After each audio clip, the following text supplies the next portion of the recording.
جس طرف یہ RSS ہندوستان کو لے کے جا رہی ہے، اس کے اندر کسی کی جگہ نہیں ہے۔ آج مسلمانوں سے جو ہو رہا ہے ہندوستان میں، تقریباً 20 کروڑ مسلمان جو رپورٹس آ رہی ہیں گیٹوز میں ہیں، ڈرتے ہیں، وکٹمائز ہو رہے ہیں، جو کشمیریوں سے ہو رہا ہے، پھر کرسچن سے جو ہوا ہے وہاں، یہی RSS کی آئیڈیالوجی، اور یہ رکے گی نہیں یہاں۔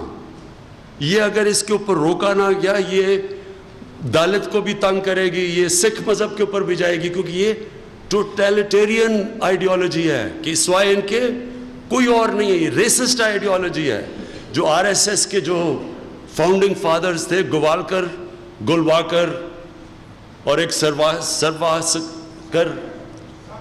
ساورکر، ان کی آپ پڑھیں تو صحیح، یہ تو ہٹلر کو آئیڈیالائز کرتے تھے ریشل پیورٹی میں کہ جی ہماری ریس ہے۔ ہٹلر تو یہ کہتا تھا نا جو نازی، کہ ہماری جرمن ریس ہے، باقی تو کمی ہے، باقی تو مار بھی دو تو کچھ نہیں فرق پڑتا۔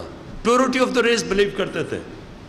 یہ وہ ریسسٹ آئیڈیالوجی ہے جس سے ہندوستان کے لوگوں کو زیادہ خطرہ ہے۔